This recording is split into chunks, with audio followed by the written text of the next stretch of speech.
There is a moment in the 2007 film American Gangster where Denzel Washington, playing Frank Lucas, cradles a dying Bumpy Johnson in his arms as the Godfather of Harlem takes his last breath. It's powerful. It's emotional. It's the passing of the torch from mentor to protege. And according to Mayme Johnson, Bumpy's widow, the woman who actually was there, it's complete bullshit. Mayme said Frank Lucas was not at the wake.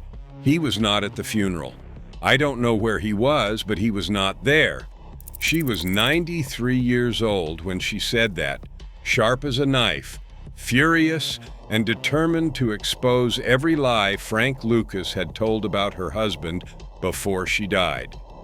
This is the story of how Frank Lucas, the man who claimed to be Bumpy Johnson's right-hand man, his driver, his protege, was actually, in Mayme's words, nothing but a flunky. This is the story of a widow who waited 40 years to tell the truth, who watched Hollywood turn a liar into a legend, who finally wrote a book called Harlem Godfather, The Rap on My Husband, Ellsworth Bumpy Johnson, just to make sure the world knew Frank Lucas is a damn liar. Part 1. The movie that made Mayme furious. It started in 2007. American Gangster was released in November 2007. It was directed by Ridley Scott, and it starred Denzel Washington as Frank Lucas and Russell Crowe as Detective Richie Roberts. The movie told Frank's story, how he said he was mentored by Bumpy Johnson, how he claimed he built a heroin empire by importing drugs directly from Thailand, how he became one of the most powerful drug dealers in American history. The movie made $266 million worldwide. Critics loved it, and Mayme Johnson, living in a nursing home in Philadelphia, 93 years old, watched the trailers on BET and started screaming at the television. When I heard that the Harlem dope dealer, Frank Lucas, wrote a magazine article a few years back claiming that he was Bumpy's right-hand man and that Bumpy died in his arms, I was upset, Mayme wrote. He lied. She watched the BET special about Frank Lucas, the one where Frank claimed he lived with Bumpy and Mayme for 6 months, the one where he pointed to a brownstone on 121st Street and said, "Right there, my boss lived right there." Mayme's hands shook with rage. She said, "We lived on 2 West 120th Street to be exact, not 121st. Frank can't even get the address right." The people with her wanted to turn off the television. They were worried she would have a heart attack from the stress. But Mayme refused. She watched the whole thing. Every lie, every fabrication, every moment where Frank Lucas made himself the hero of a story that was not his. And when it was over, Mayme made a decision. She was going to write a book. She was going to expose every lie Frank had told. She was going to make sure that before she died, the world knew the truth about Bumpy Johnson and the truth about Frank Lucas. Let's start with Mayme's most devastating quote, the one that cuts through 40 years of Frank's mythology like a knife. Mayme said that Frank wasn't nothing but a flunky, and one that Bumpy never did really trust. Not Frank was a minor associate. Not Frank was someone Bumpy knew. A flunky. And not just any flunky. A flunky Bumpy never trusted. Mayme said that Bumpy would let Frank drive him around, but you'd better believe that he was never in any important meetings or anything. Frank claimed he was Bumpy's driver for 15 years, that he was by Bumpy's side constantly, that he was the right-hand man who knew everything. Mayme called it bullshit. She was clear that Frank Lucas was never his driver. Never. Bumpy drove for himself.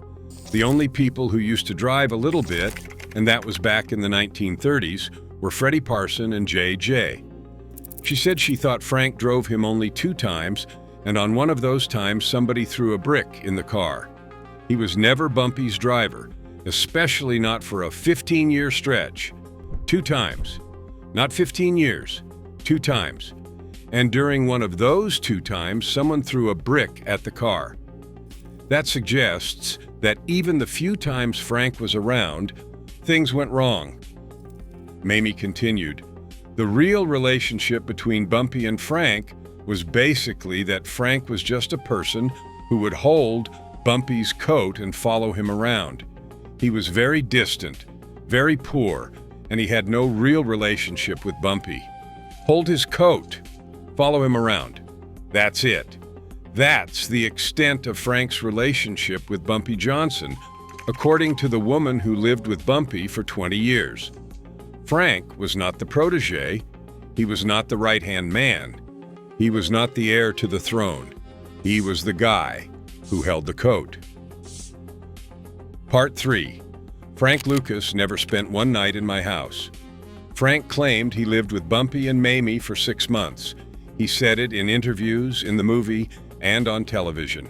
He told this story again and again, that Bumpy took him in, gave him a place to stay, and treated him like family. Mayme's response was blunt. Frank Lucas never spent one night in my house. And we did not live at 121st Street. We lived on 120th Street. She did not say, Frank stayed with us briefly. She did not say Frank visited occasionally. He never spent one night. Mayme said he was never invited to the house, and we entertained a lot and had dinners and things for different people. Think about what that means. Bumpy and Mayme hosted dinners for politicians, jazz musicians, businessmen, and gangsters. Duke Ellington, Billie Holiday, Lena Horne, Joe Louis, Sidney Poitier, the biggest names in Harlem came to their home. Frank Lucas was never invited. Not once. Not for dinner. Not for a meeting. Not for anything. Because Bumpy didn't trust him. Because Bumpy saw Frank for what he was, a liar. Mayme recalled that Bumpy would say, "You can trust a thief quicker than a liar, because a thief steals money because he needs money, but a liar lies for the hell of it."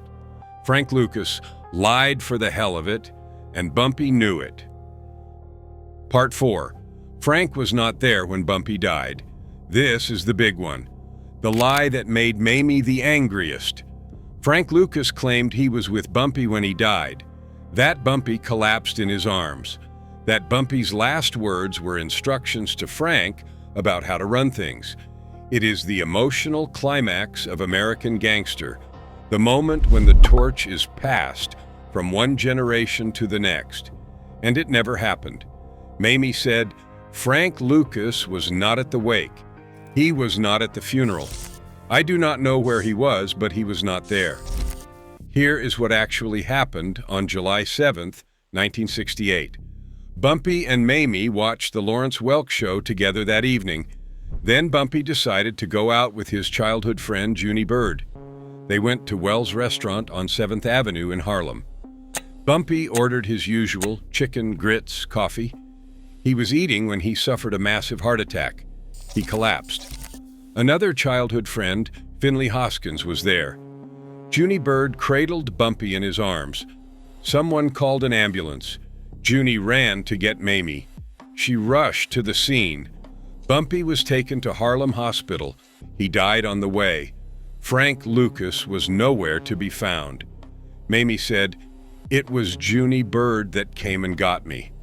I was in the house, and he had just left me, and we had watched the Lawrence Welk show that night, and he decided to ride out with Junie Bird, and that is where he died. Well, that is where he had his heart attack.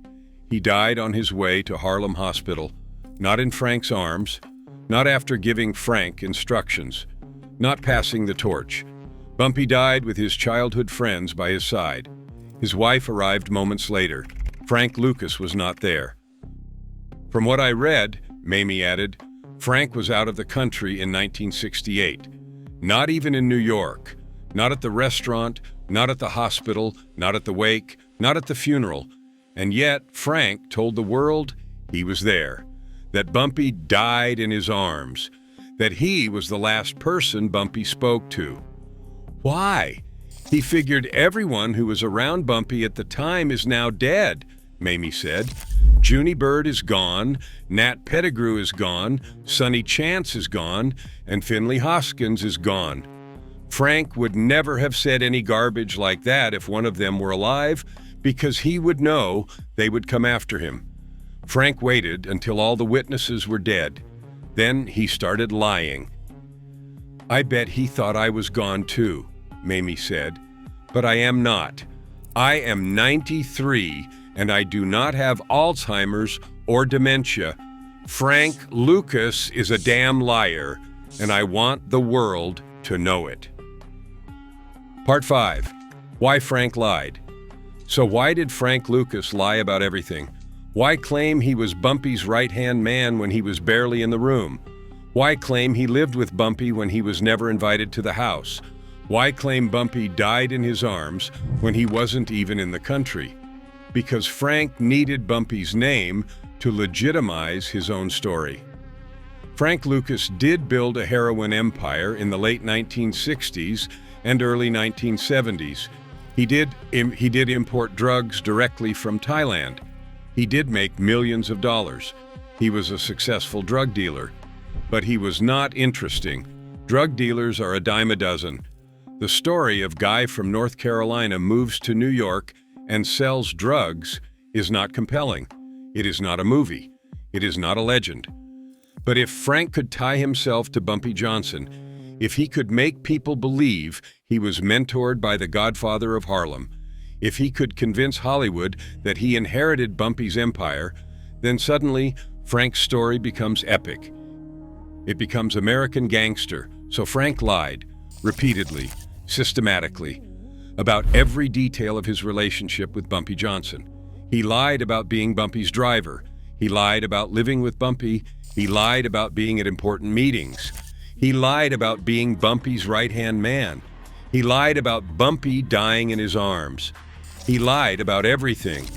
And he did it because he thought everyone who could contradict him was dead. When Mayme decided to write a book, she was 93 years old, living in a nursing home and in declining health. Most people would have let it go. Most people would have said, I am too old to fight this battle. Not Mayme.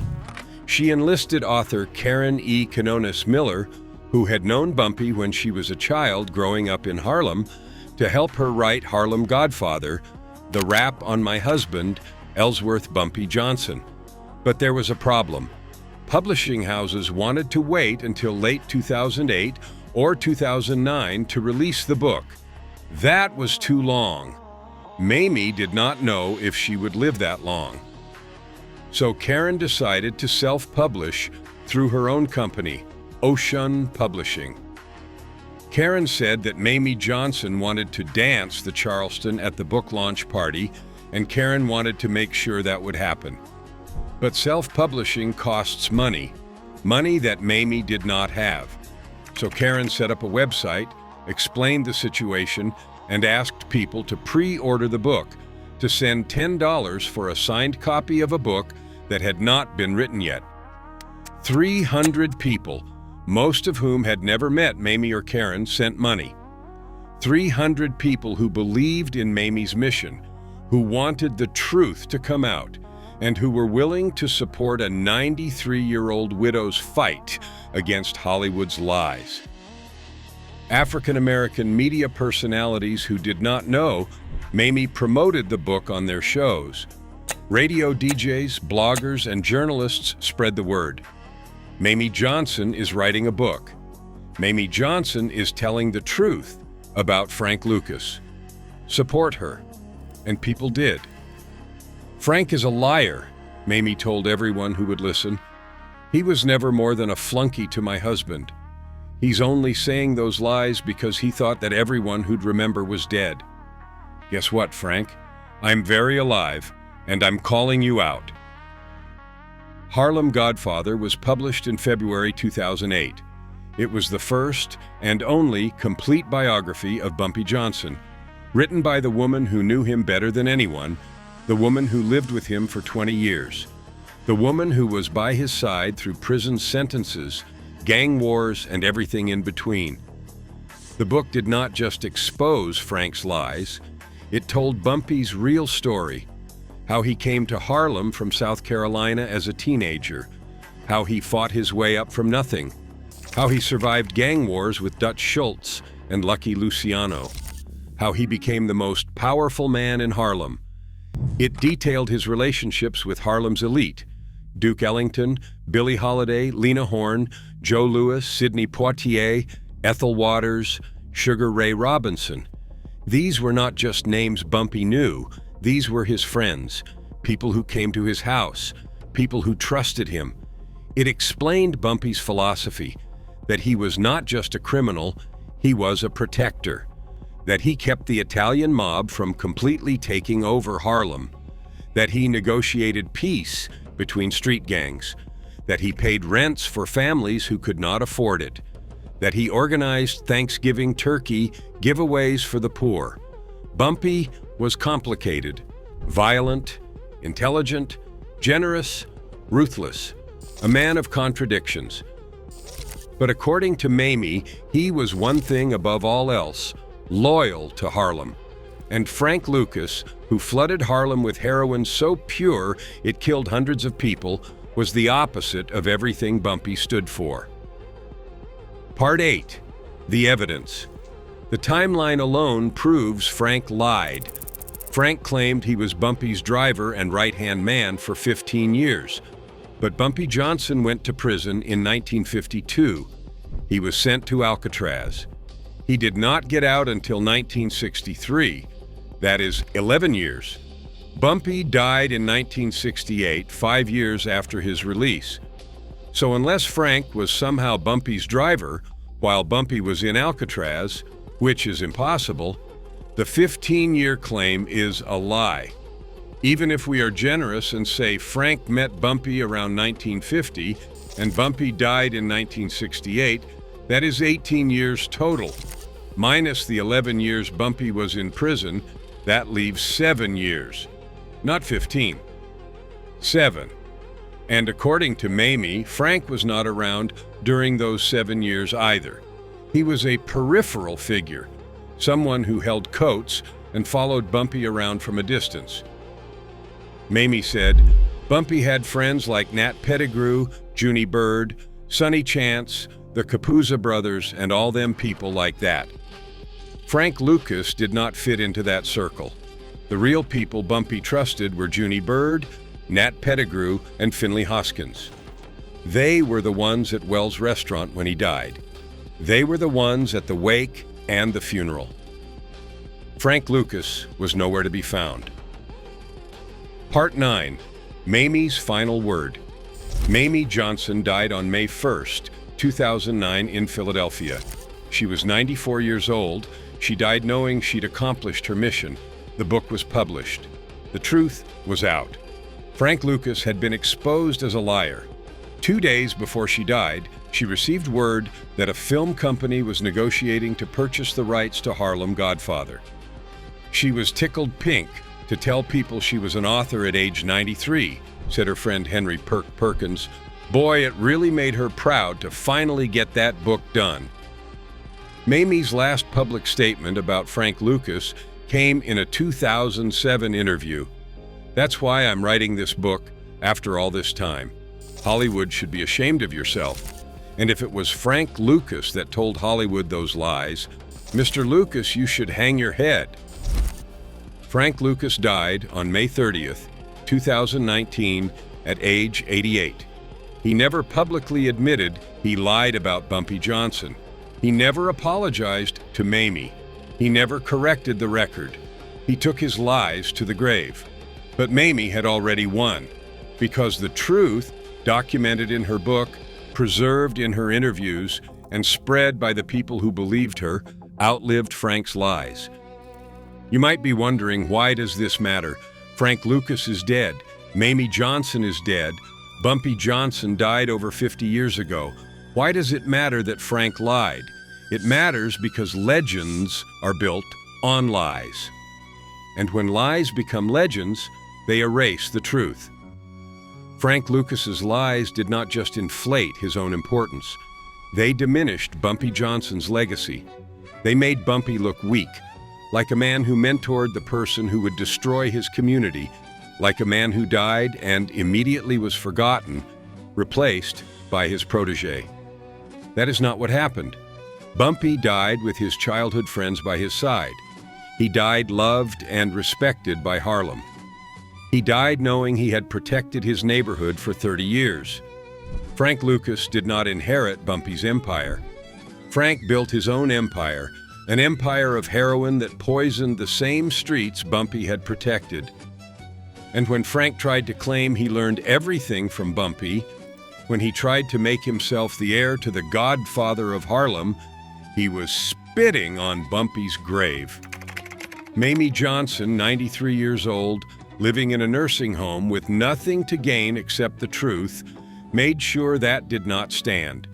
She wrote a book. She gave interviews. She called Frank Lucas a damn liar on national television. And she won. Because 40 years after Bumpy's death, the truth finally came out. Frank Lucas was never Bumpy's right-hand man. He was never Bumpy's driver. He never lived with Bumpy. He was never at important meetings. Bumpy never died in his arms. Frank Lucas was, in Mayme's words, nothing but a flunky. And the world finally knows it. That wraps it up for today. Mayme Johnson spent 40 years watching Frank Lucas lie about her husband. She watched Hollywood turn those lies into a $266 million movie. At 93 years old, she fought back. She wrote a book. She gave interviews. She called Frank a damn liar and made sure the world knew the truth. Frank was never Bumpy's protege. He never lived with them. Bumpy never trusted him.